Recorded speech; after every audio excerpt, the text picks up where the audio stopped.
வணக்கம் வீவர்ஸ். இன்றைக்கி நம்ம பார்க்க போகிறது ஒரு சூப்பரான ரெசிபி தான் பார்க்க போகிறோம். இன்றைக்கி நம்ம பார்க்க போகிறது முட்டை கோலா உருண்டை. இது வாங்க எப்படி செய்கிறதுன்னு பார்க்கலாம். இதுக்கு ஒரு 4 முட்டை வேக வச்சு எடுத்து வச்சுருக்கேன். இதை ஒரு கேரட்டு சீவுறதை வச்சு நம்ம சீவி எடுத்துக்கலாம்.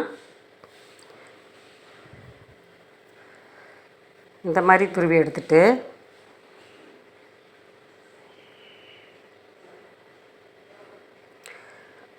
இந்த மாதிரி துருவி எடுத்துக்கலாம். இதை ஒரு பவுலில் போட்டு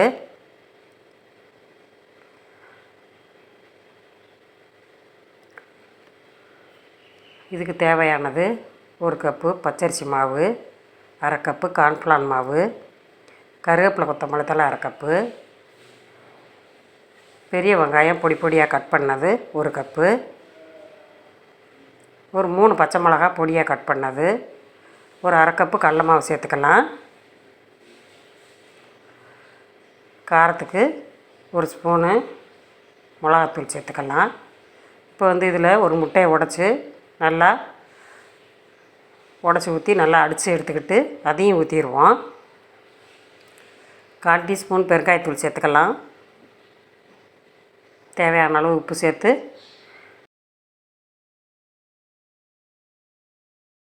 நல்லா கலந்து எடுத்துக்கலாம். தண்ணியெல்லாம் நம்ம ஊற்ற தேவையில்லை. இதில் ஒரு 2 ஸ்பூனு எண்ணெய் சேர்த்துக்குவோம்.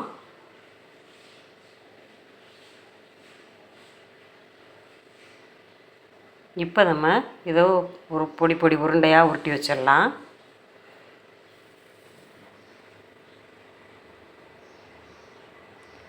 நம்ம கறிக்கோலா உருண்டை உருட்டுறது மாதிரி இந்த மாதிரி உருட்டி வச்சுக்கிடுவோம்.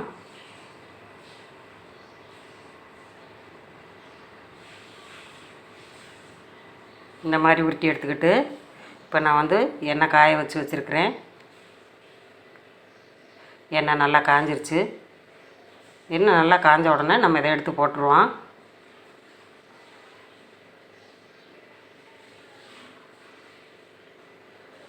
இப்போ நம்ம அடுப்பு மீடியமாக வச்சுக்கலாம்.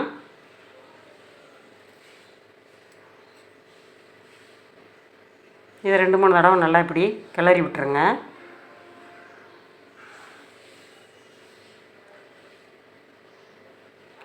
இது நல்லா நுர அடங்குற வரைக்கும் வேகணும்.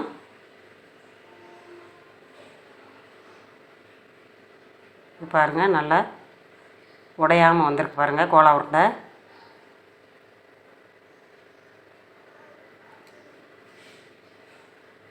இப்போ நல்லா வெந்துருச்சு. கோலா உருண்டை ரெடி ஆயிடுச்சு பாருங்கள். கொஞ்சம் கூட விசிறு இல்லாமல் கோலா உருண்டை ரெடி ஆயிடுச்சு. இப்போ எல்லாத்தையும் இதே மாதிரி போட்டு எடுத்துக்கலாம். நம்ம கறி கோலா உருண்டை, சிக்கன் கோலா உருண்டை போடுறது மாதிரி இது முட்டை கோலா உருண்டை.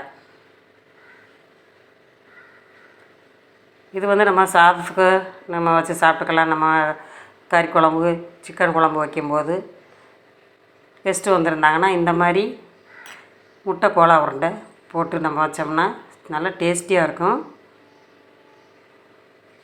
இந்த மாதிரி நீங்களும் செஞ்சு பாருங்கள். இந்த வீடியோ உங்களுக்கு பிடிச்சிருந்துச்சின்னா நம்ம சேனலை மறக்காமல் சப்ஸ்கிரைப் பண்ணுங்கள், லைக் பண்ணுங்கள், ஷேர் பண்ணுங்கள், கமெண்ட்ஸ் பண்ணுங்கள். தேங்க்யூ.